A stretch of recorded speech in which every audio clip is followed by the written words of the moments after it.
in for a rollicking evening tonight because you have two Bronx women up here. Shelley comes from the South Bronx, I come from the West Bronx, and we're just learning how to speak to each other. So if we start talking like this, you'll understand. We'll sound like Fran Drescher. Yeah. How did your father make the decision to come out here? He came out here after the war and just to see what the business situation was like. And it was, our whole family was back east. And he found this 4-unit building that was close to schools and close to markets, and it was really nice. And sight unseen, he bought it and brought the entire family out. And they all lived in the other units. And they made me promise that after they were gone, that I would stay and take care of whoever was left. So as they would cross over, I would rent the apartment. And my last Tanti, that's how I called her, my aunt, my Tanti Rosa, she died at age 96. And we lived upstairs just above her, and we decided to take her apartment and make the townhouse. Because I didn't want to move. I love that neighborhood. I've been in the same house for 57 years. And It must have gone up in value by now. Yeah, but that's relative. Okay. It's like if your pants go up to be $100 a pair, I mean, you'll sell it, but then you have to buy another pair and it'll be 120. So same difference. But we know all the neighbors. They know us. When I'm walking the dogs in the morning, everybody's going, "Hi, Shelley, how you doing? Saw the show. It was really good. Can you come Wednesday to clean?" I don't do floors. I don't do windows. No, I'm the worst housekeeper. My husband and I are like the odd couple. He is so neat. And he has his socks all organized, by color. And if I tell him, "Honey, get me a pair of green socks," he says, "Where?" I said, "Well, one may be in the boot in the closet and the other one may be under the chair. I don't." But my bookkeeping is immaculate. I do the bookkeeping. Well, since you mentioned your husband, I'd like you all to meet Walter Dominguez, Shelley's husband. Thank you. And it's been 30 years? We've been married 30 years, yeah. Okay, how do you do that? Forget about the acting. How do you stay married for 30 years? Respect, communication. We're really there for one another. And if we hit a wall going 90 miles an hour and we're not communicating, if he's speaking Serbo-Croatian and I'm speaking Swahili, we see a therapist who will give us tools to get back on track. And that's happened a few times in our lives. And we're both very family-oriented. And he was raised with opera. His mother is an incredible opera singer. And I was raised with opera. So, two people to love opera so much, and then a lot of other things, our value system. I'd love to mention something right now. There is a lovely lady sitting in the audience that I have known since I am 11 years old. Sharon Chase and her husband, Howard Chase, there. We went to junior high school together, and we've been best friends since. It's true. So loyalty has a lot to do with it, with friendships, with relationships. It's being there for each other. Whatever it is, being there for one another. That's what we're here for. And really listening. Not always just talking, but listening. And I think that's the problem we're having right now in the industry, is that we have a lot of young people coming into this industry that are not into the work. They're into the celebrity. They're into the bling bling. They're into the labels. And they don't realize that when they do get a job, unless they really are skilled, they're going to be like a Kleenex. They're going to be used up and thrown away. And then what are they going to do? They're going to, do drugs or the after party so they can be on Celebrity Uncensored or all these other ridiculous things. But they don't, and they don't hear you. They don't hear you when you try to say to them, it's the work that feeds you. It's the work that's exciting. It's getting material and going for a walk with the dogs and having things pop in your head about, okay, I can do, okay, I haven't seen, okay. And letting the creative process really happen. I've been a member, I was told, since January 30th, 1961 of SAG. And that wasn't my first union. AFTRA is my parent union. But I did plays, I did winter stock, summer stock, bus and truck companies, live TV, radio. When they didn't need me, I would watch what they would be doing. I would ask the cameraman, what lens are you using? Can I see? I wanted to know about the sound. I went into the editing room and I learned more about acting in the editing room. So I knew what to give them. Some people say, well, just save it for your close-up. Come on, be there. I worked with people like Anthony Quinn and Gregory Peck and Edward G. Robinson. And when they had to be off camera for me, not only were they off camera for me, they were in their costume. They didn't change. So I learned from these incredible people. Now, if you ask someone to be off camera, I'll let the script supervisor do it. I have to get a pedicure. Yeah. But your career has spanned more than 40 years. Yeah. And right across the board. I mean, television, you did more than 18 films. Yeah. And a lot of stage plays. 65. Wow. Acting, started off being a dancer and a chorus girl. Okay, I was good. Good legs. Yeah. Good legs. Good legs. They went all the way up. And, and then I produced I was the youngest legit female producer in Los Angeles at age 23. Directed. The work I love. I love crews. They're my heart. And I know that it's working. The crew will let me know. And I know all their names, and I know their kids' names, and I know their grandchildren's names. And it's a family. And we're all connected. We're all necessary to do this. It's not just one person. All of us contribute to the work. And someone was asking me what I'd like to do during the hiatus, and I said, I'd like to meet some young independent filmmakers. And I don't care if it's one or two really good scenes with really good material, something that's not going to pollute. If there's enough pollution out there. And it's not the money that's important. It's Salma Hayek. She's extraordinary. She's a wonderful actress. She's an incredible director. She has a film that's going to be on Showtime this Sunday called The Maldonado Miracle. And Walter and I had the privilege of seeing it. And it's brilliant, and it's sweet, and it's wonderful. And I'm so proud of her. I'm just so proud of her. She had this vision, and she just stayed with it. And it's Peter Fonda and Ruben Blades, Mare Winningham. If you have a chance, see it. It's really quite remarkable. And that's the kind of projects I'd like to get involved in.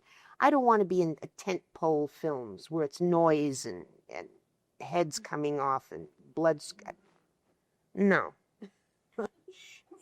It's a tribute to your ability that you've been in several series and went on, I think, for a one-shot deal, and then because of the audience response, they wrote you in. Linda Littletree.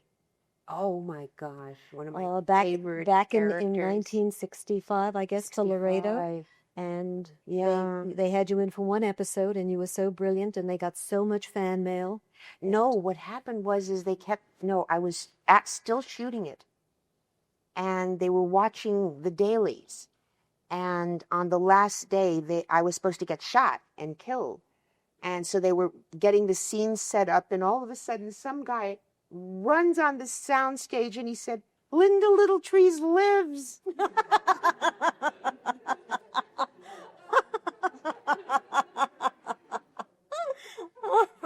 And then they kept bringing me back. Well, because you took the character and did a lot of developing. I mean, the walk and the hat, and I mean, that was you. Yeah.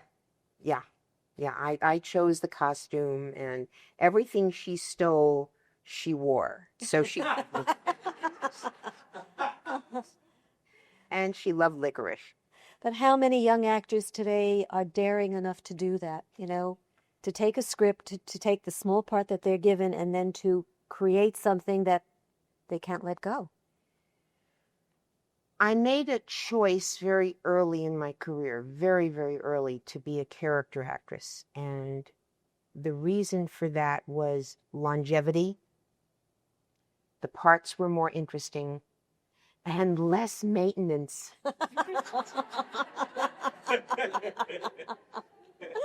No work done. No work done. But I've never, had my legs waxed. Oh, God. Oh. Never had a facial.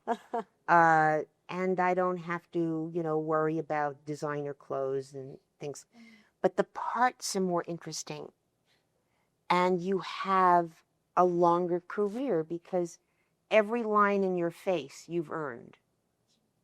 You don't have to worry if you gain a pound. The only problem is that, especially with women,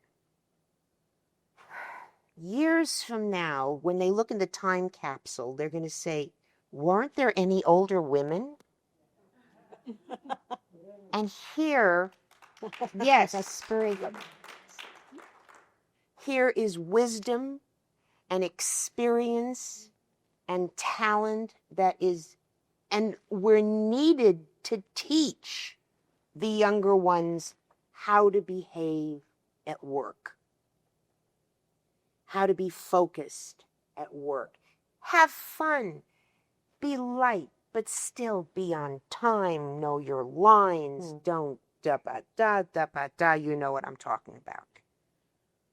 And it's something that we're just going to have to keep at it, and we have to keep at it with the writings and the producers. But I was just talking earlier when the business shifted. It was about 20 years ago when it became run by the corporations, and it became a business. And it was really no longer about the work. And a few films kind of sneak in there, and a few shows sneak in there. But it's about the tentpole films, and it's about if a film has legs, and who's dating who, and who's sleeping with who, and this, and the golden parachutes, because they get fired, they get $20 million, and 2 weeks later, they're in another studio. In the meantime, the rank and file are suffering. We're the ones that are suffering.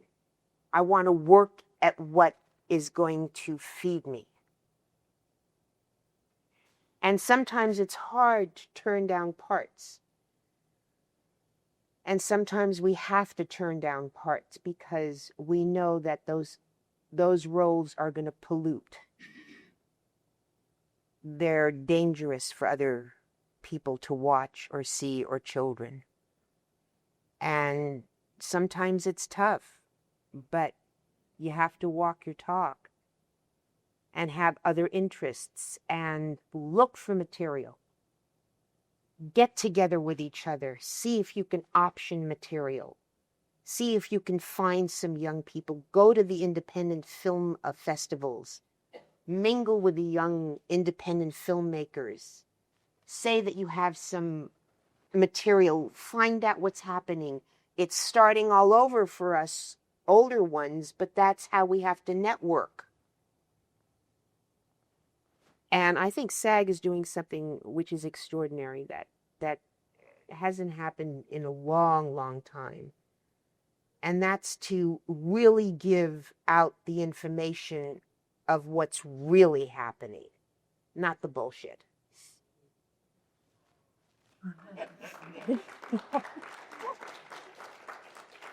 We talked earlier about this new philosophy on the part of the Academy of not allowing tapes and DVDs to go out for the awards. You and I absolutely agreed on what was going on. What is your feeling about it? My feeling about it is that they don't want the independent films to win.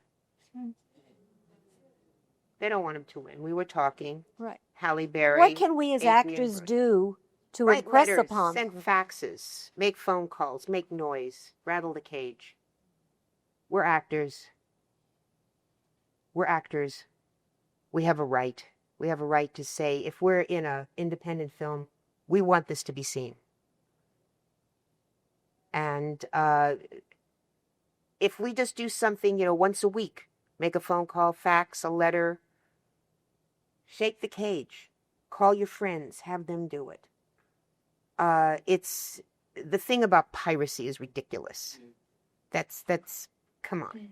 It's a smokescreen. Yeah, believe that I got a bridge I can sell you. Well, you have to realize that Shelley is an activist from way back. Yeah. She calls herself a marcher. What are some of the things you've marched for? The latest thing was when Martin Sheehan and Ron Kovic, the incredible veteran from Born on the 4th of July, and Angelica Houston and a group from West Wing marched against the war in Iraq. And there were several marches. And on one of them, I had pneumonia. And I was perspiring, and I was at the front holding the banner, and Angelica was standing next to me. And it was a long march. It was about 1.5 miles. And I said, I want to go the distance. So she got a bunch of Kleenexes, and she kept wiping me down. And we went the distance. Just know that if you're visible, they will penalize you. And the way they penalize me is they keep auditing me. And I've been audited 6 times, twice with Nixon, twice with Bush Sr., and twice with Bush Jr. And they never find anything, except one year they found that they owed me $300.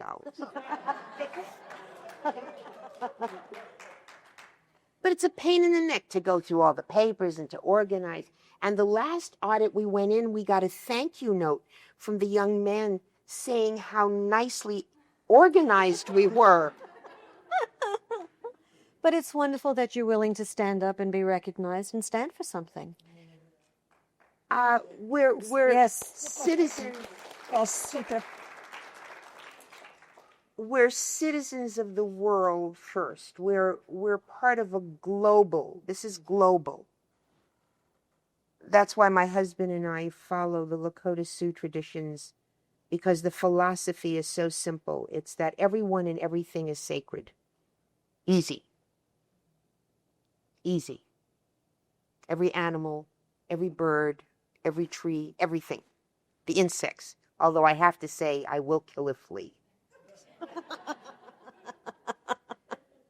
But that's for the dog, not for you. For the dog, right? Yeah. Prayer, are you okay? I do.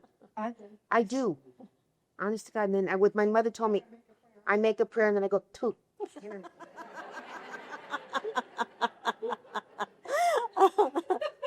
But we're global now, and what affects us here affects, we just had this ice shelf break in half, the global warming. And first we're citizens of the world, and then we're doctors, plumbers, actors. So we have a right to speak our minds. But we have to realize that we'll have to face the consequences. We're not getting a free ride here. If we say something, they're going to try to shut you up. That's okay. But you're still working. I'm still working. Still working. Still working. And do you find that that philosophy helps center you for your acting? I think what centers me most of all is my spiritual core, my husband, my family, and my sense of humor. I think that is what, if I lose any of that, then I'm in trouble. I'm a cancer survivor.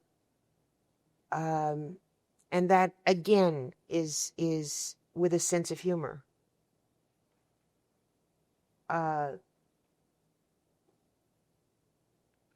Some days are really hard. Some days are really hard, not only physically, but some days are hard when you're listening to the news and you're thinking to yourself, am I the only that is understanding what they're saying are lies? I mean, this doesn't register, and I'm hearing about all these horrible things that are happening around the world that we're not addressing, and we're creating more enemies. And I become very depressed, and then I'll say, okay, take 15 minutes a day, do something about it, and then go do something else. That's the way I handle it. Some days I can't. Some days the whole day it stays with me. And it's part of who you are. It's part of who I am. My family was that way. My husband is that way. His family was that way. Stephen Sondheim did an incredible show called Into the Woods. And there's a song in there that says, be careful the things you say, children will listen. Be careful the things you do, children will see. And we have to be there for the children. We have to ask them for their opinion. We have to include them and bring back conversation and not just park them in front of a video game or a television set, but get involved in conversations. And families that have to work so hard to buy stuff they don't need. They don't need all this stuff. When I lived in the Bronx, I had 2 dolls. I thought I was rich. I had a little cigar box where I kept my little treasures. And it developed my imagination. And my uncles would involve me in ask me what my opinion was. And teach me pinochle, I think a lot of you in here probably are too young to remember The Flying Nun.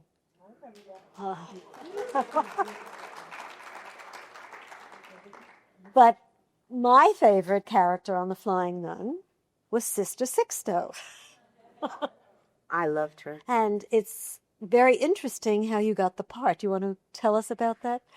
They had me come in to help with the auditions, to audition other actors.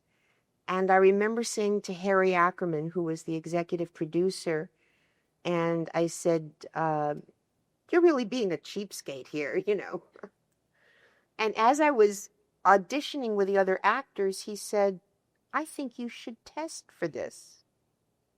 But she wasn't going to be a regular on the show again. And after we did the show, they showed it at one of these preview houses where they attach these things to your wrists, and then to see it sounds very bizarre. But how when you came on the screen, what would happen, and every time I came on the screen, it would go off the meter. So I ended up being this nice Sephardic Spanish Jewish girl from the Bronx. And my father never did get to see the show. He died before the show. No, he had a stroke before the show aired. But he made me put a mezuzah on my dressing room door. And I said, I'll stop where you make me put a picture of Charlton Heston in there. That's all.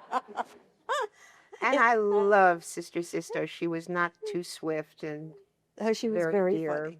Did the headdress really weigh 6 pounds? The hat weighed 6 pounds. Oh, God. And you couldn't get into the bathroom, I read? I would get stuck. I would get stuck in the thing. And because I'm not that tall. And to make Sally look shorter, they would have me wear platform shoes. So at the end of the day, your legs would be killing you. So I would get a script and I would look through it, not to see how many lines I had, but to see where could I sit. Okay, where could I lean against Mother Superior's desk, you know?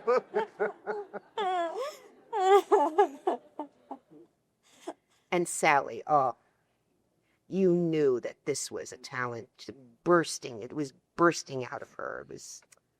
And Madeline Sherwood, bless her heart, was the one who was instrumental in taking Sally to the Actors Studio. And we all saw that talent, and she was...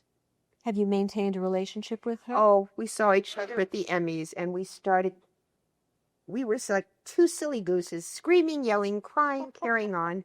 And while we're doing this, Ellen DeGeneres comes running over to us and says, "What are you crying about? We haven't seen each other for a while." Oh, and then she started crying and everything. It was just silly. And then totally, in a totally new direction, totally different direction, you went to Scotland and you did the Edinburgh Fringe Festival. Yes. Yes. Wackier than that you can't get. No. Directed 3 plays. Do you remember what year that was? 66. Zeus Story, Rashomon, and The Crucible. Ooh, a few senior moments. Ooh. And that was incredible. That was, if you ever have a chance to go to the Edinburgh Festival, it's in August. It's spectacular. And the same year that I was there, Tom Stoppard introduced Rosencrantz and Guildenstern. Oh. Yeah, that was something. And then I had to come back to continue to do Linda Littletrees. And then they wanted me to do Linda Littletrees as a series, but I love the character so much, I knew they would run her into the ground. And I wanted to leave with a good taste.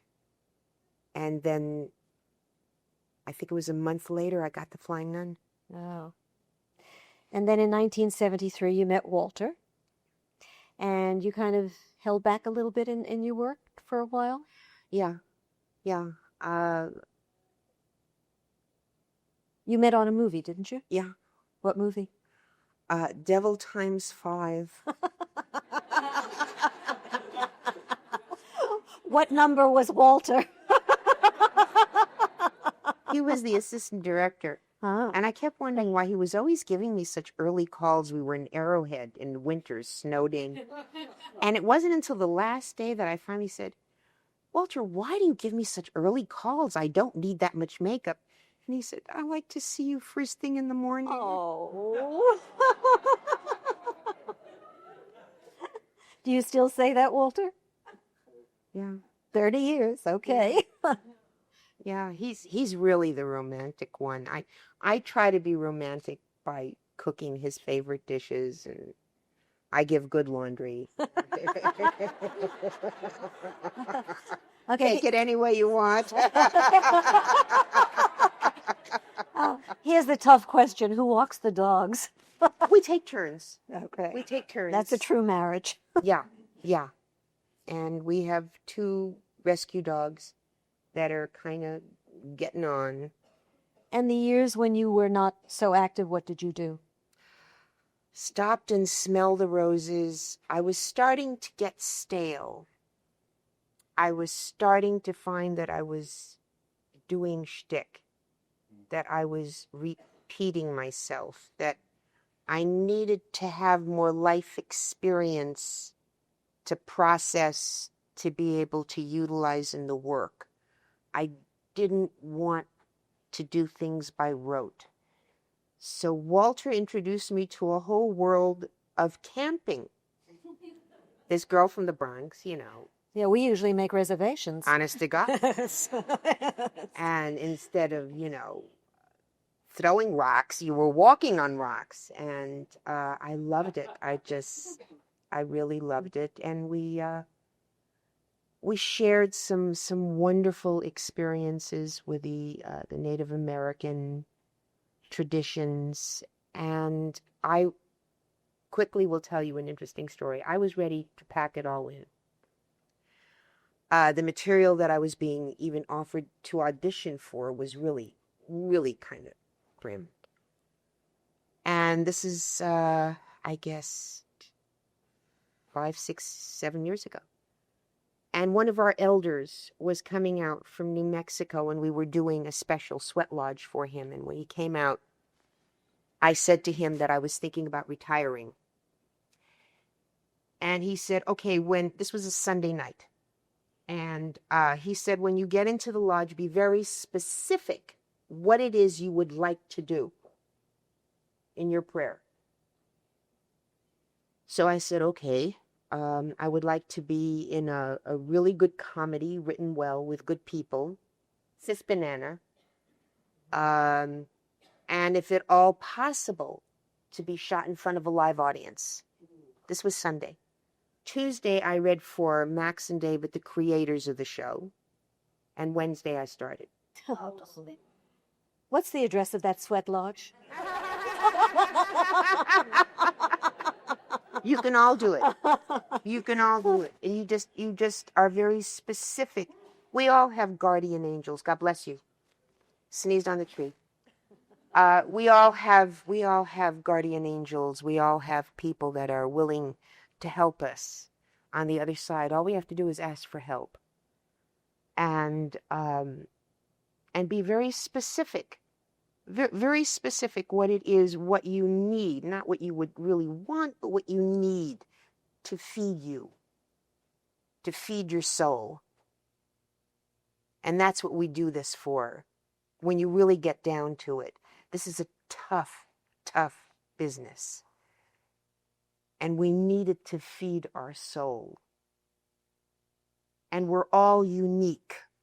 Each and every person here is unique. And don't let anyone knock that uniqueness out of you.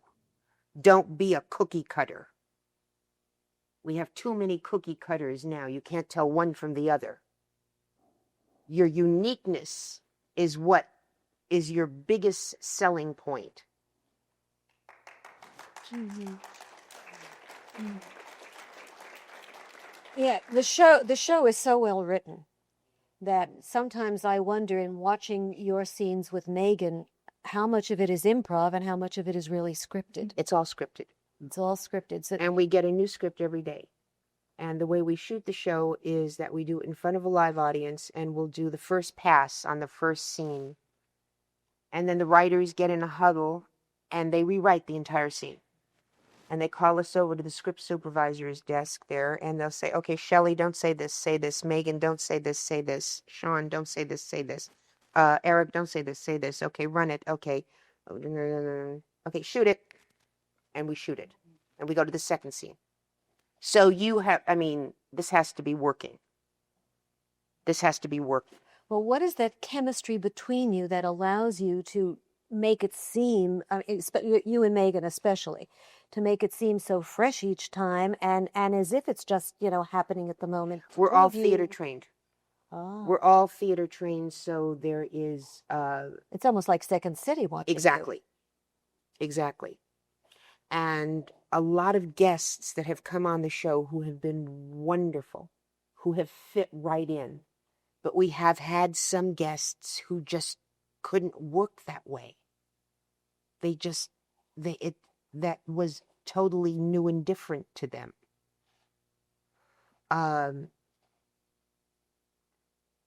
Warren Beatty and Annette Bening came to see the taping of our first show this season, and they sat on the floor in directors' chairs, and they're darling. They are just, and so gracious. and they just couldn't get over how the crew and the cast, how we all worked and how affectionate and how we got it done, and they were in awe. And Warren said that it reminded him of a Noel Coward play. Because it is farce, but it's kind of based in some kind of reality. But it's something that we all, before we do the show, we meet in the makeup room for a quick line run through. And then we all hug and kiss each other, and then we do the show. So that's kind of nice. And it's, we're all pulling for one another. But every week it's a lot to learn, isn't it? For them it is. I don't do the full season. I do about half the shows. Well, we're going to have to change that. Let's write in. No. That's enough. No. I want time. You don't need dialogue. Your face says it all. No. It's a week. It's a long, and then what people don't understand also is that when you are on a hit show, it's in your contract. You have to do a certain amount of publicity. You have to attend so many functions. I and my husband are very involved in a number of charities that mean a great deal to us. And if I'm not working, I'm available. I'm there. In addition to the press tours and after a while you start sounding like a broken record, like you just want to have a little tape recorder and just turn it on and just let it answer the questions. Because what charities are you involved with? LA Shanti, Angels Day, Susan G. Komen Breast Cancer Foundation. Help me, Walter, here. How many others am I involved in? Best Friends, the wonderful animal organization in Utah, No Kill Policy, incredible. Missing Children, environmental groups, also. How about the SAG Foundation? I think we'll get you afterwards. We'll talk to you. The dues I'm paying are helping with it, believe me. No. Not 1 cent of your dues money goes to this foundation. Really? Really. Well, we're going to change that. No, all of the medical assistants and the assistants to actors and the literacy programs, it's all funded separately. Okay, why can't this incredible union have a benefit specifically for that? Why not? A benefit specifically for that. We'll call the House of Blues, or we'll call Gordon Davidson. Now you know why she's involved in so many charities. We'll talk afterwards. Hey! No dues money goes to support the foundation. Well, actors helping actors. That's right. When people get their dues bill, they can add a few dollars onto their check, and a lot of them do that. That's bupkis. No, I love this lady.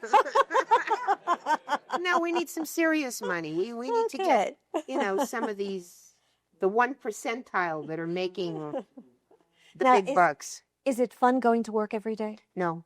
No? No, some days. Then why are you doing it? Because I love the work. I love the crew. There's still a lot of bullshit from the networks. And when there's too much tension on the set, I run to my dressing room and put on NPR and crochet. Yeah, I understand one Christmas that you made scarves and gloves for 91 members of the crew 76 and families. Scarves and 15 hats I crocheted for the cast and crew. Never again. And I put next to their name the color they liked.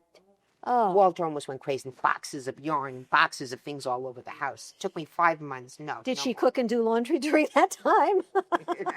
The poor man, he ate wood. No wonder they love you on the set. Who else does that? Nobody. Well, not anymore. No, no, no, no. No, I still make a few things. I make a lot of baby things. I had read somewhere that you have a very large extended family Yes. through various adoptions. Yes. Through the Native American tradition, we formally adopted six, 3 men and 3 women. And we have, Do you adopt them as adults? yes, yes. They all have families, but their families live far away. And they need a safe place here. So we have 4 grandsons. And I also have my 2 nephews who I raised. And so I have 2 grandnephews, all boys. I want to knit pink. Let's take some questions from the audience. Okay. Leslie wants to know, which is your favorite role, film or television, and why is it your favorite? There are 3. Linda Littletree's, Sister Sisto, and Rosario, because all 3 are so completely different. And that was the joy of having 3 completely different characters. Do people ask you how much of you is in Rosario? Yeah. There's a lot of me in Rosario. There's a lot of my mother.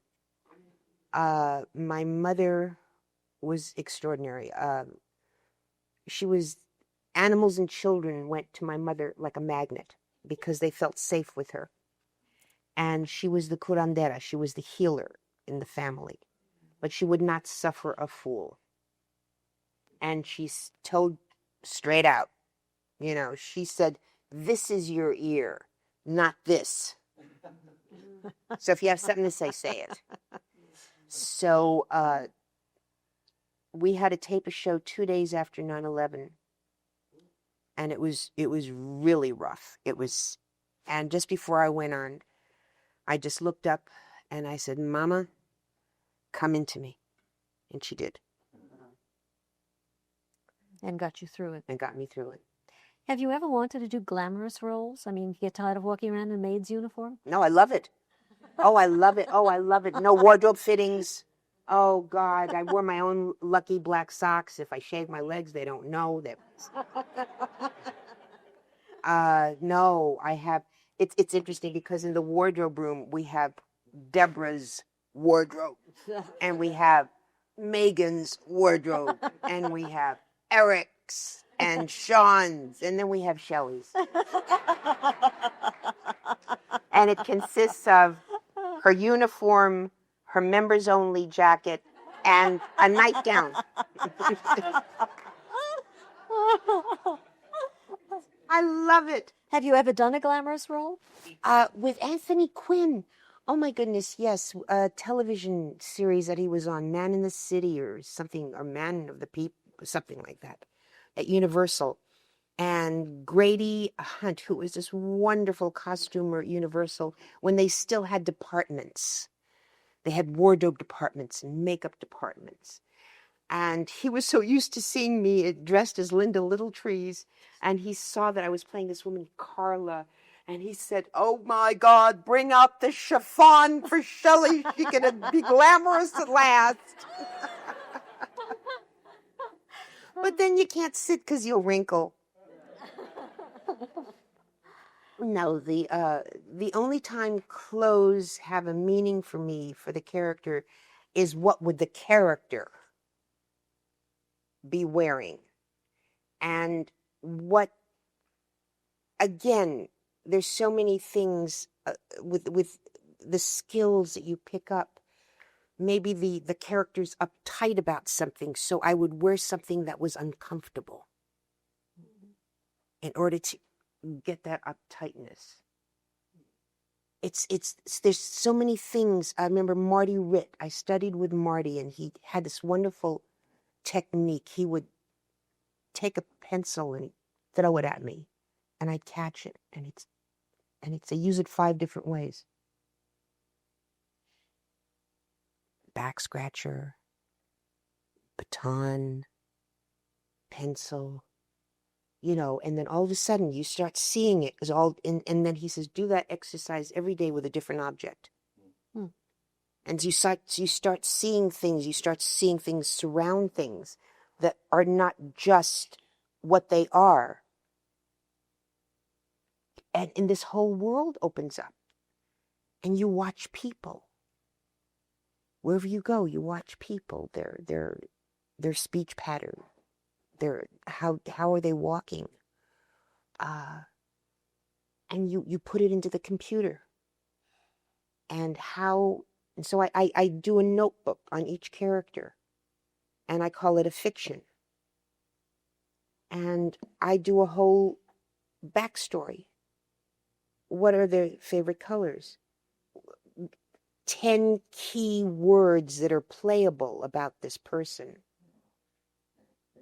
Until I have like a whole backstory on this. So I will know how she will react in any given situation.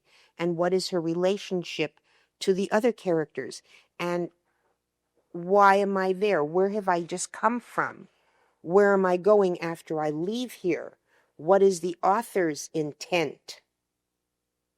What is the author's intent? Have you ever considered teaching? I've coached.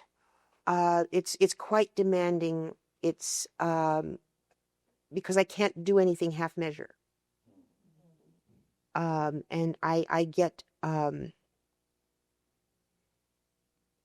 too anal about it. I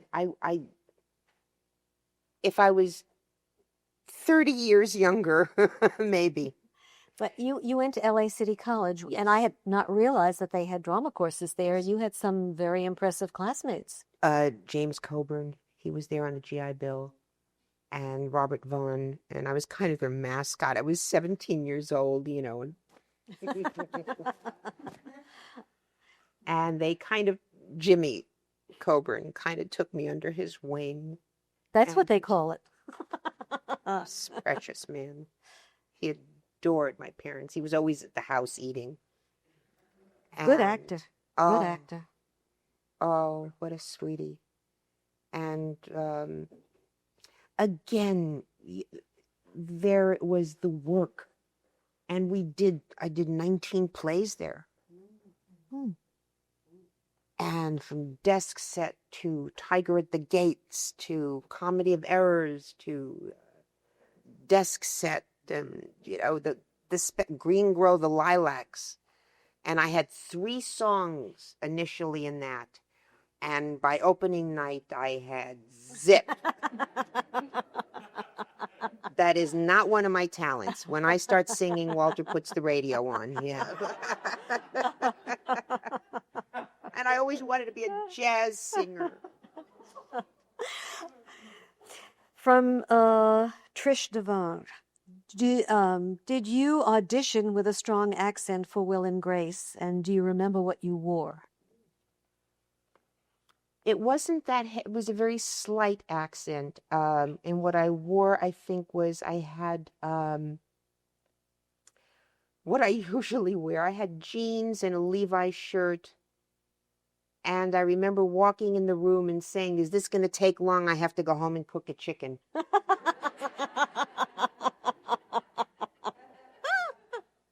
Do you know how many people they saw for the part? Quite a few. Quite a few? Quite a few. And I heard that afterwards, Max went running back to the production office and said, we found Rosario. So that was nice. From Elena, any advice for we older actors getting back into the industry? Do you see more opportunities for older females? Again, what I said before is start going to independent film festivals. There are a lot of them locally in Malibu, Ojai. Get on the internet. Start networking among yourselves. See what kind of material is out there. I've been out of the loop for so long, but that's how I'm going to approach it. How long were you out of the loop for?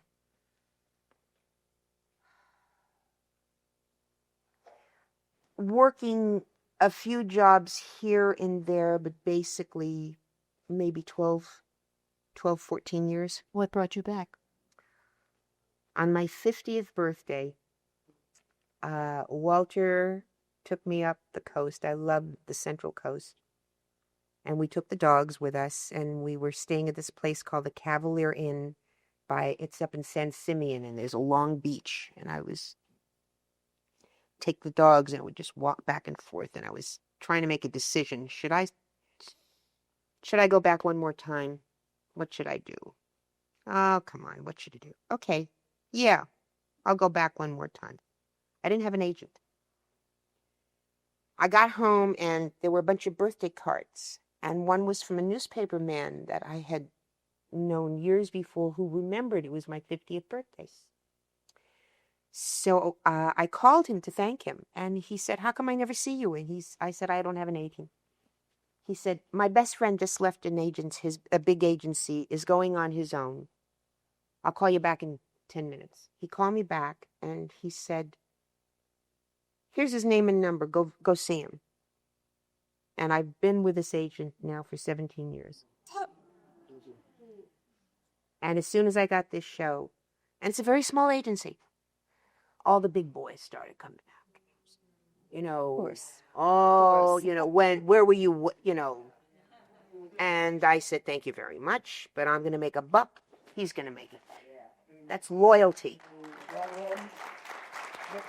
Good for you. And that's what we need to bring back. And we can. It's not over, honey. The fat lady ain't singing. You know, and we can do this. But it takes a concerted effort on our part to be part, like here, get involved in the foundation. Get involved in starting a benefit. Get together, drive to one of these film festivals. The Latino Film Festival this last year was incredible. God bless you. And it wasn't only Latinos that were there. It was everybody was there. It was packed, every screening. Documentaries are coming back. Documentaries are really coming back because of all these reality shows, you know, Bachelor, Millionaire, Survivor, Amazing. Well, who cares? You know, they're taking jobs away from us. So get together, get a VCR, get together and do a documentary. Do a documentary on each other. Submit it to a film festival. Go on the internet, find out where all these festivals are. They're not going to walk over to you and hand it to you. This is work. This is work to get to the work that we love. And and when you're doing that, you're going to meet some extraordinary people. You're going to meet some really, really interesting, talented people. Do you have a manager? I don't have a manager. This is our 6th season. I got a public relations woman who I adore. I have an agent, and we finally got a business manager because one of my closest friends handles our accounts, and so there's total trust. Because it's hard to take care of all with the auditing and the bookkeeping, and she takes care of everything, and it's wonderful. Now, as long as it's somebody you trust, because you know the horror stories. No, and she's part of our Native American group, and also we've known her over 20 years. How do you feel about this whole thing about agents and managers and... I love my agent because he's a real person, and he's also an animal lover, and he takes in stray animals. So he's aces in my book. If I was just starting out, I think I probably would get a manager just starting out. because they will have access to things that your agent might not have access to. Now I'm a little long in the tooth to have a manager. The agent is fine. I'm content. It depends on what it is you want to do. And I think we're not only actors, I think we're also writers, we're directors, we're producers, we're all of that. And we need to network. Do you have any thoughts about writing, producing, directing? I have in the past. But now? My husband's working on a documentary right now about his grandfather, and which is for archival purposes. His grandfather was born in Mexico, and the whole thing with the revolution, and for archival and historical purposes. And then Walter started talking recently about, when he's finished with this one, that he would like to do one on global warming, and that started getting my juices going, because I started seeing it in ways that hasn't been seen, and how it affects just an ordinary, normal human being or child or animal or bird. I think sometimes we have to bring it down to how it affects the individual. Because when we look at the scope of it, it's overwhelming and we tune out. Yeah, and most people react when they think it's affecting them anyway. So Yes. I think that's a much more personal way to look at it. Yes. And more effective. So in that, and I love to do research. Now, how many more seasons do you think Will and Grace is going to go? We're in our 6th. I think we have 2 more years. I think if they push it beyond that, I think, who am I? They don't call me. They don't let me know. I hope you have a good residual deal. No. No? No. I didn't come in from the beginning. I came the last show of the first season. Had I come in from the beginning, I might have gotten a better deal. Yeah. But I'm not complaining. It's cool. Did they give you the wedding gown? Oh, God. The pinata? I'm just going to use some very, very practical stuff to everybody sitting here. There are stores, I don't know if you've found them yet. They're called the Discovery Shops. They're run by the American Cancer Society. And there's one on Pico, there's one on Robertson, there's all over. Get a list. From men's clothes, women's clothes, children's clothes, furniture, books, you name it.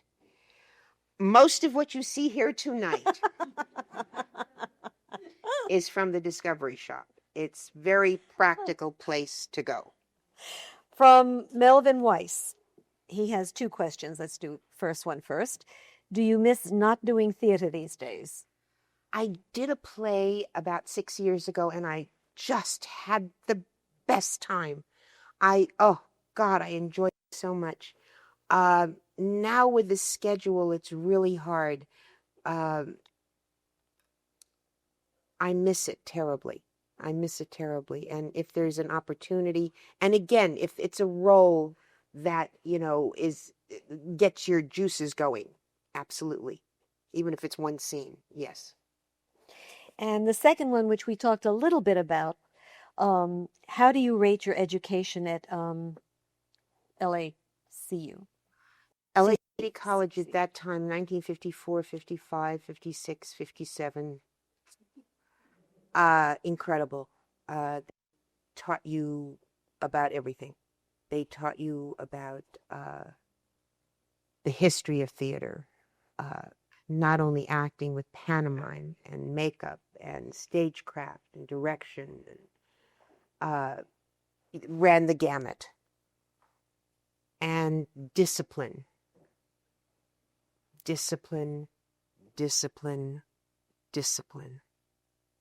And that's what's lacking. It's true. Sharon Chase, if not an actress, what would you have done with your creative life? Oh, gosh. I really wish I could sing. I really wish I could have been. I love jazz. Um,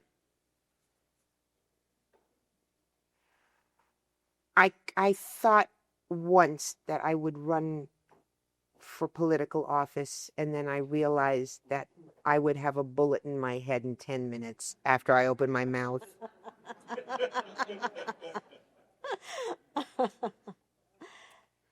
Um, Have you always wanted to be an actress? I wanted to be a journalist, Well, and I loved writing, and I made a decision.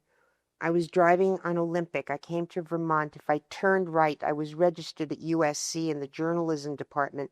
If I turned left, it was LA City College Theater Arts. And I made a split-second decision, and I turned left. And my parents were very supportive. have you ever been sorry that you didn't go into journalism? No. No. No, no, especially now. There was a time when, well, now DC with our dear Mr. Powell. And, who are going to be the watchdogs? Who are going to be the people who are say, hey, the emperor has no clothes? And the whole business with glass and all these other things. The Fourth Estate used to be something that was honorable. And we have so few statesmen. I did something on A&E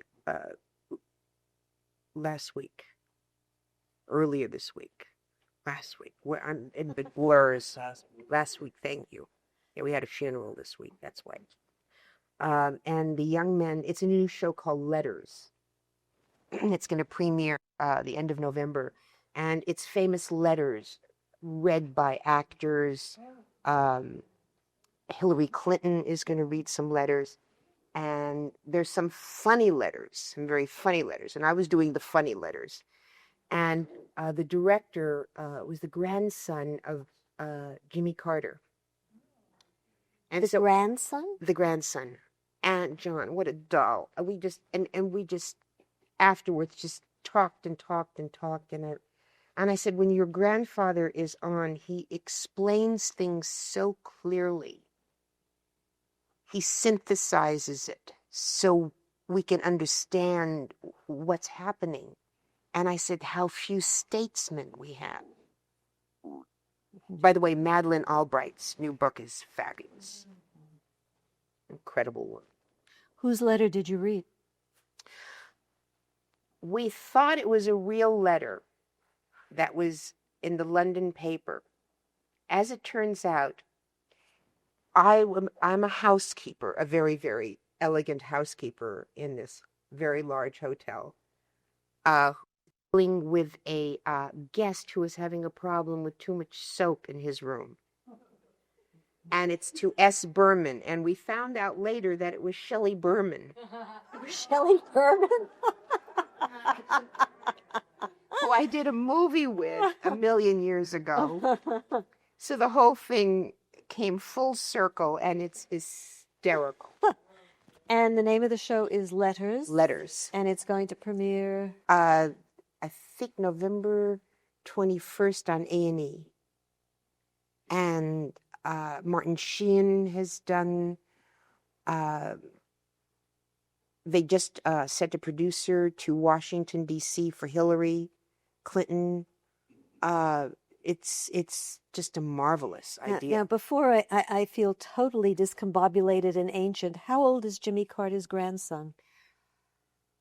I would say late 20s. That's scary. I mean, I remember, Jimmy Carter having these fairly young children, and now you're telling me he's got a grandson who's... Yeah. And dear, and love, and is into the work. And is really into the work, which was... and so we really hit it off because we were having fun. We were having fun tweaking it. Yeah. And it's like he would just have to say one word or just go, and I would, yeah. Okay. Was it his concept, the show? No, he's just one of the directors that works on it. That's an interesting concept. Isn't that? Abby Anderson asks, what kinds of roles would you like to play that you haven't yet had a chance to play? A Swedish milkmaid.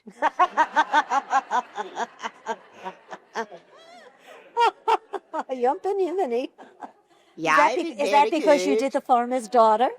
I played in The Farmer's Daughter, Farmer's but I played Daughter. her for a girlfriend, but I don't think that they would have me do a Swedish milkmaid, yeah. Was the television show before or after the movie? Because I remember the movie with Loretta Young and Joseph Cotten. Long after. Long after. Inger Stevens. Funny, I don't remember the... Yeah, Inger Stevens, William Wyndham, Kathleen Nesbitt, who I adored.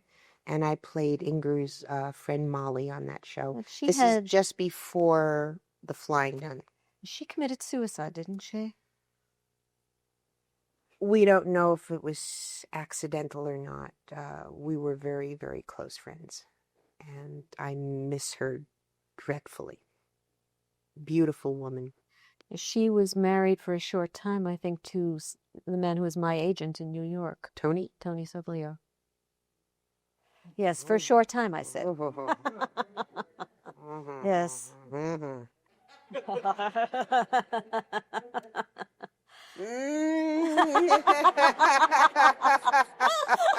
can say whatever you like. I don't think he's alive anymore, is he? No, but out of respect to Inger.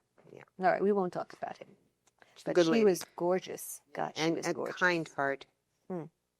Okay, from Gary. What is your work week like? When do you get a script and when do you shoot? I get a script about an hour before the table read. We do the table read. Then we leave and they do a rewrite. The following morning, early in the morning, when I'm walking the dogs, I open my mailbox. There's a new script. And after walking and feeding the dogs and feeding the cat, I read to see what the changes are, and I go to work. And we do another table read, and then we rehearse. The following day, I take the dogs for a walk and open the mailbox, and there's another script in there. Repeat the process. On the fourth day, we usually camera block. And then on the fifth day, we get there early to rehearse.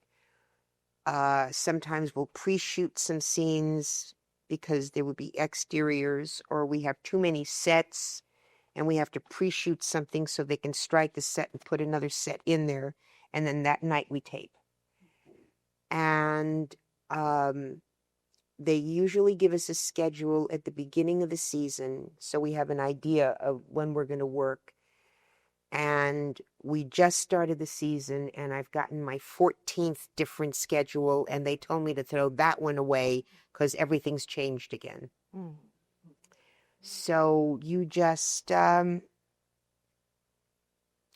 the wave.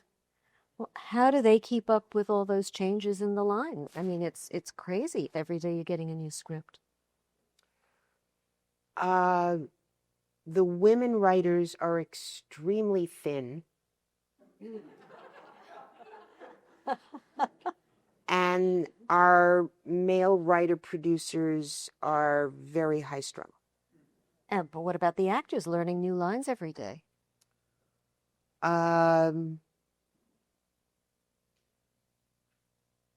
We do our best. Wow. I have the fewest outtakes of anybody. So I'm not in the gag reel a lot. Richard Pace. Last season you delivered one of the most hilarious lines I've ever heard.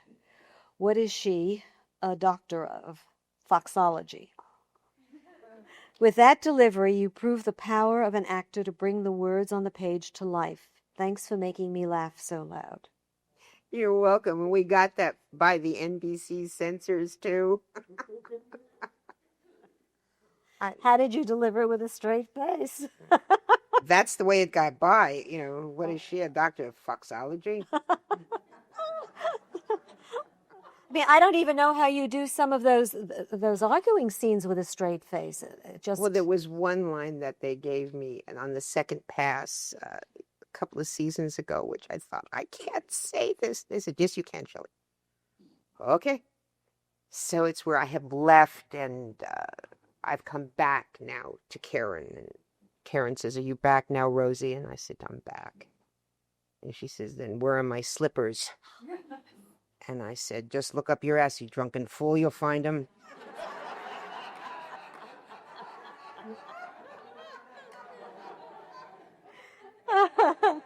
They left it in. Walter was in the audience. He said Jimmy Burrows just fell on the floor. I think my favorite was, though, and because we had so many sets, this set was around the corner from the audience. And so the audience can only see it on the monitor. And the scene opens with Karen in the bathtub with all these bubbles, and she's talking. And then the camera pans over to me, and I'm in the tub with her with my sunglasses on. Well, I had them make me a moo-moo because I'm very modest. And I didn't realize there was going to be so much water in there. So at the end of the scene, it took 6 guys in a crane to get me out of there. Well, I love the scene with the biscotti. Oh, my God. Oh. Because you were so subtle in it, and yet, you know, people were on the floor. It was, I mean, hilarious. Well, I had to practice. See, comedy just doesn't happen. When I took the bite of the biscotti, and I'm supposed to be choking on it, and when she gets it out of me, I had to try different size pieces to see which one had the best projectile. Because if it was too big, it would just go. So I just got the right size. So it would go, and all she had to do was go INS. But the beauty of it is, I mean, that scene could have been overplayed so easily, and you underplayed it, and that made it all the funnier. Less is more. Definitely, definitely. Less is more, and trust your audience. Don't talk down to them. Trust them. They're, you know, they can walk and chew gum at the same time. It's sad. Darlene, more a statement than a question. Thank you for showing our industry that mature people have much to give to series and other theatricals and sparkle therein. Thank you. Well,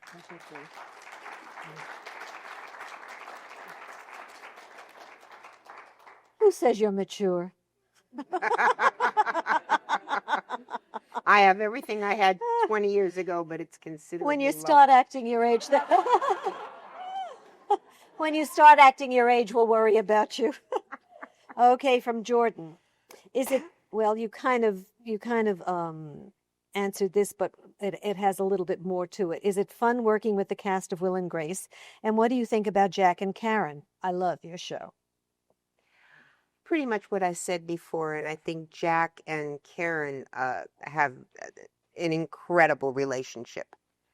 And I really loved it when I was married to Jack.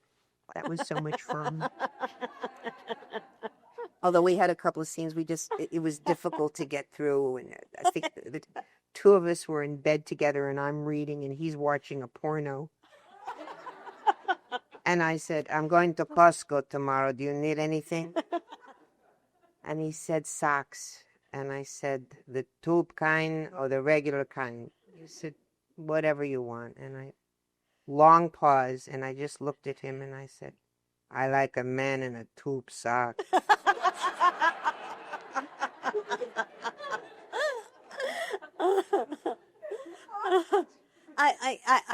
And this is not. We couldn't get through it. I can imagine. Pinching each other. I kept saying to Sean, think Holocaust. Think Holocaust. And this is not to patronize you in any way, but I have to say that wedding scene was one of the funniest things I have ever seen on television. I wish it had been submitted for the Emmy. I mean, it was just hilarious. And the way you carried it off. I mean, and he too, when he's standing there getting measured for the tuxedo, the whole thing was hilarious. Well, at the wedding part, I told him to futz with me. I told him to futz with me. But I didn't tell him that I was going to hit him.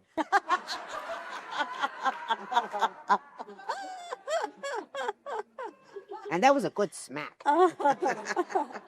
But Karen was great in it also. I mean, it was just, the whole thing was it just worked. Every once in a while you see something and it works, and that just worked. And then, of course, the scene in bed, I mean. And you weren't worried at all, Walter, I know. No. Ian Ray, when is John Cleese coming to shoot his first Will and Grace? Are you looking forward to it? I don't know. It's been changed so many times. It was supposed to be October 20th, and I don't know if that's going to happen or not. His house flooded. His house flooded. He's good. And it's all those fish. Yeah. A good one. Good one. Oh yeah. Yes. The man totally destroys me. He's hilarious. He's hilarious. I mean, everybody talks about, the ensemble, the four of them who are considered the ensemble, although we have personal feelings about that. But anyway, what about Harry Connick Jr.? Oh, Harry's a love. Does he sing to you? Oh, he is so sweet. He has 3 darling little daughters, and his wife is gorgeous. And he's not so bad either, darling. Oh my. Yeah. When you have steak at home, why you're not going to go up to him with him?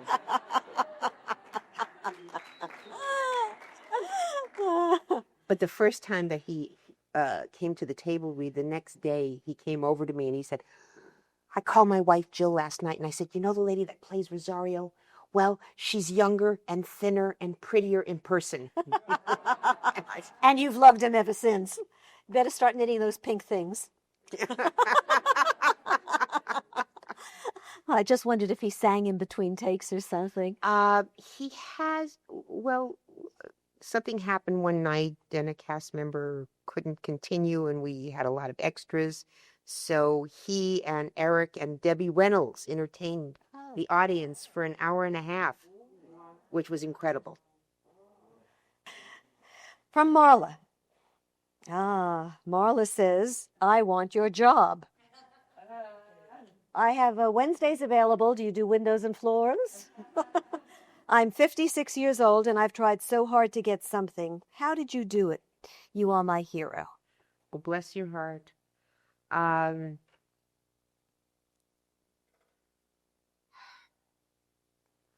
When the opportunity presented itself, I was ready. I was ready. So it's honing the craft constantly. And then when the opportunity comes, it's a strange business. It's a strange business. And one of my closest friends is a singer-actress. And 2.5 years ago, she had surgery for throat cancer. This is for a singer and an actress, and she can't work anymore. She feeds herself through a tube in her stomach. So she can't get the medical insurance. And because of a pre-existing condition, she has to pay $1,800 a month just for herself for insurance. She a SAG member? She's a SAG member. She's gone through SAG. They've tried to help her, and she didn't call me. I'll have her call you. We have a catastrophic health program. Okay. Tell her to call me now. Thank you. And that's the one, the funeral, it was her mother. And 2 days before the anniversary of her father's death, the year. And now one of her brothers is dying. Oh. It's this poor woman I was on the phone with her for 2 hours last night and she just, My mother, there's a word in Sephardic. It's kind of Sephardic Turkish. It's called azbafar, and to azbafar means to let it out of your system. To have someone that you trust, and just get it out of your system. So she needed to get it out of her system last night, and it breaks my heart. It really does. And then I see a lot of people who are getting into the union that don't know from Shinola. When we're finished tonight, I'll give you the number that she needs to Okay. call, and you give me her name. Okay. Okay, from Lydia Blanco. Did you ever think twice about auditioning for a maid's part, for a maid's role, considering the stereotypes that Hollywood puts on Latinas? When I read the material for this, I realized that this was no ordinary maid.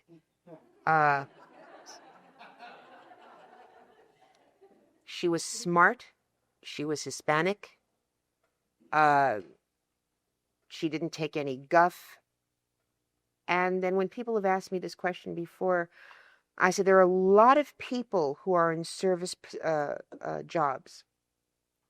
Maids, janitors, waiters, people who are in service jobs. And there's nothing wrong with that. That's honorable. And if I can bring some honor to a job of service and bring honor to a smart, older Hispanic woman, then yay. A man at Vaughn's, I was waiting in line, and he said, "You play Rosario, don't you?" And I said, "Yes, I do." And he said, I just wanted to thank you for bringing dignity to a woman of color. And that meant something to me.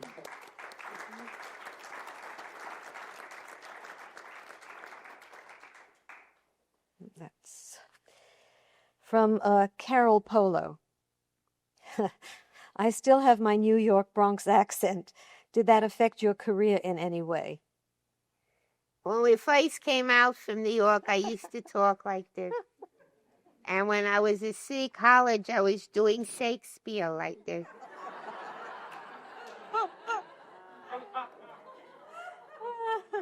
And then they got me in a Lorca play, The House of Bernarda Alba, and I was playing Bernarda Alba. And I come on stage, and my hair is all gray, and I'm in black, and I have a cane, and all my daughters were coming back from my husband's funeral. And the first line out of my mouth, I banged the cane, and I said, "There'll be no crying in the house." Judy Holliday playing Lorca. So the head of the department, Jerry Blunt, said, Matrani, because that's my maiden name. Matrani, get rid of the voice or get out of the department. And dear Alice Parashon, this wonderful voice teacher, worked with me endlessly with a tape recorder. Placement. Placement. Placement. Placement. Placement. You know, the patience this woman has. But it developed my ear. And so I could do dialects. So I could do Sean O'Casey, and all of a sudden I'm talking like an Irish woman. And I'm doing Siobhan McKenna, because I developed an ear and where to put your tongue and your placement and all of that. Don't you wish Antonio Banderas could do the same? He's cute. He's cute. Very cute. No, Javier Bardem. What I do is I write little things to myself. About 6 years ago, I took one of the checks out of our checkbook and I voided it, but I didn't really void it. I voided it in the book, and I wrote myself out $1 million and I put it on my desk. And so now I write down the names of the people I want to work with. And Javier is on there, and Pedro Almodovar, and David Lynch. People who who are slightly twisted. Works for me. That's Because in that turn, that turn, you find a piece of humanity that someone's overlooked. It's not all the same. I don't want to go to see a film where I can connect all the dots, where I know, okay, they're going to cut to this now. That, okay, wide shot, they're cutting to this. I don't want that. I want to be surprised. I want to be, yes. Well, what are some of your favorite films? Usual Suspects. Ah, yes. Talk to Me, the Pedro Almodovar that we just saw recently. Malkovich just did a wonderful thing he directed called The Dancer Upstairs. Oh gosh. Is there an actor you would love to work with? Javier. At one time you said Carl Malden, I believe. I did work with him. You did. I did work with him. And again, discipline. Oh, I mean, he's there for you. Just really there for you. And you worked with Gregory Peck. Yes. And made him laugh a lot. Well, I was playing this kind of scrunchy-looking Indian in this gigantic Western where everyone in the world was in this movie.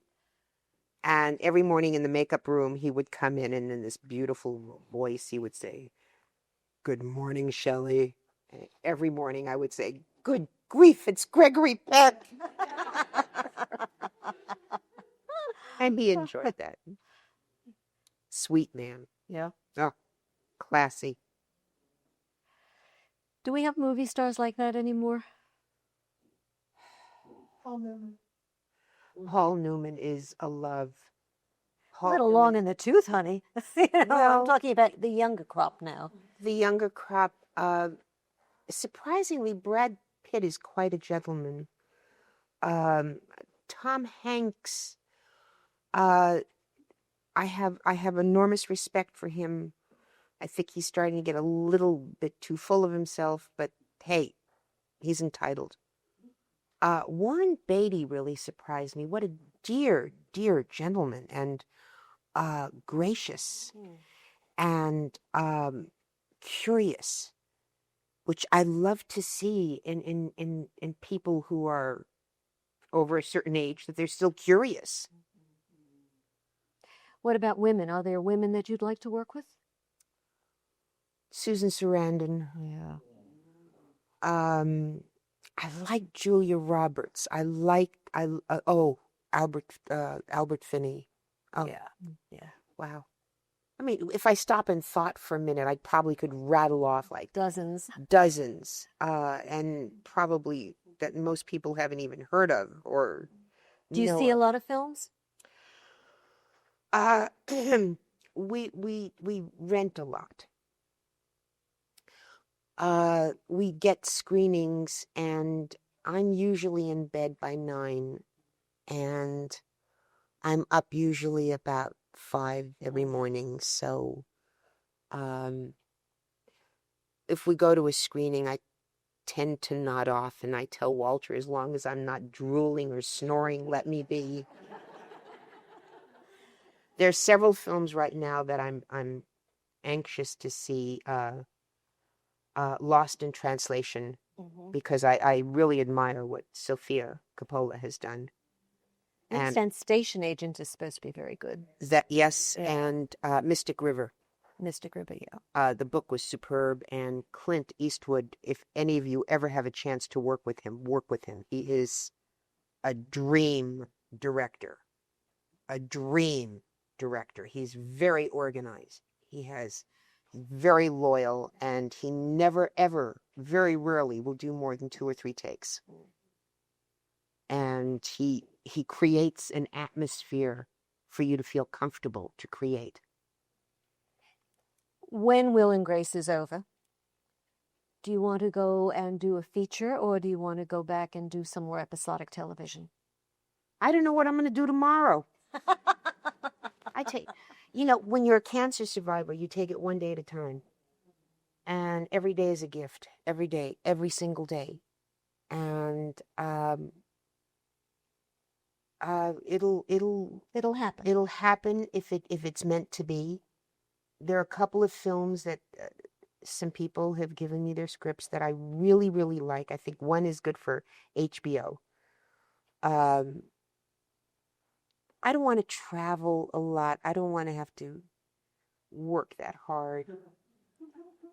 I will still be an activist. That will continue till there's no breath left in me. And that'll be not only for the charities, but also for my fellow actors. Because we have to get other actors who are in a position to not only think about themselves. We have to think about the rank and file.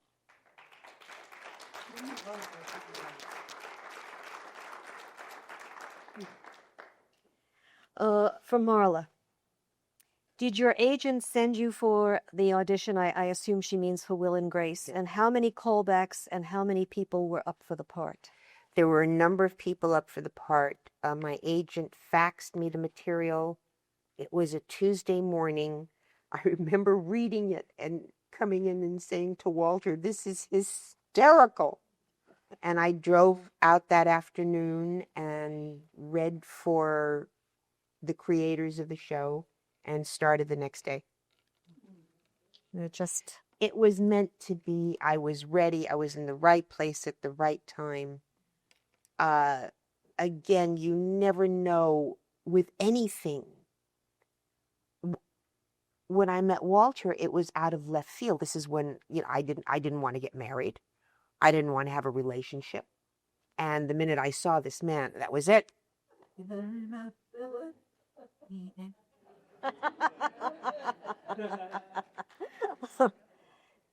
When you think about the choices you made, and, hindsight, of course, is always much better than foresight, but you made the right choice in becoming a character actress because your longevity, 40 years in the business, that's 47. 47.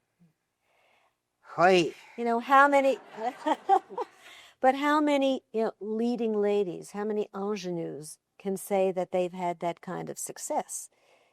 You have weathered personal storms, you have weathered professional storms, and you have come out on top. It's just amazing. You are a testament to what being an actress really is. You are an actress. Thank you. But I will equate that to what is going on in the world. What is happening are people are trying to grab as much as they can right now. Bless you, sneezing on the tree. Trying to grab as much as they can right now and not thinking of the long view. I didn't want to grab as much as I could. I wanted to grab as much as I could in terms of learning. The money would come. And you keep your needs relatively simple. It always goes back to the work. If you don't love it, don't do it. You have to love it. It has to be like breathing. It has to be a passion. Otherwise, we wouldn't be here. But you made these decisions as an adult. When you look around the industry today, there are so many preteens and teenagers who are being elevated into star status. And, my concern is what's going to happen to them. I made this as a teenager. You made it as a teenager? I made the decision as a teenager. With going to college, which one were you going to? But also being a character actress. The being character actress at the same time. Yes. Yes, I didn't want to be the ingenue. What gave you the wisdom to do that?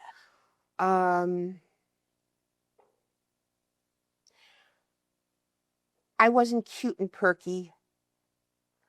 It never dawned on me that I was fairly pleasant to look at. It never dawned on me. We have the pictures here. You were adorable. But maybe that was part of the charm. I didn't think Didn't think but so. that wasn't what I was about.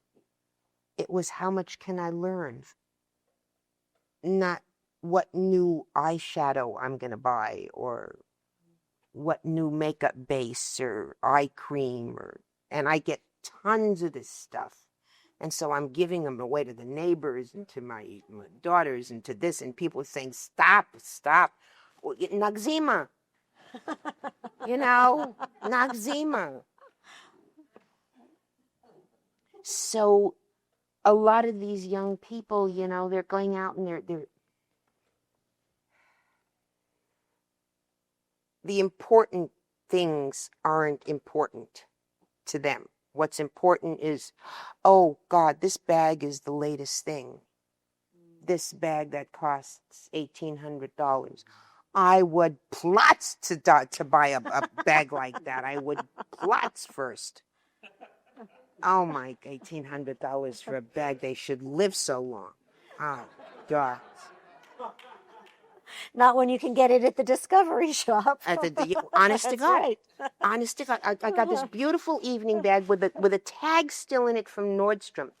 And it was like $175. Got it for $11. Practicality. You can take some of that money, you can send it to the foundation. You can send it to an animal organization. Have you worked with any of these kids?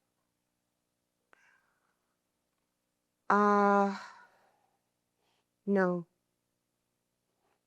A few. Yeah, a few. And a few that heard. The darling girl on Scrubs, Judy Reyes, she listened. She heard. She really did. Because she's Hispanic and she wanted to know, how have you stayed in this business this long without what, Well, it's true. I mean, your value system, and maybe it's part of this whole, what we had talked about earlier, the whole Lakota Sioux philosophy that has really grounded you and centered you. Yeah. Well, I cannot thank you enough for doing this tonight. Thank you. It has been a pleasure. It has been a pleasure.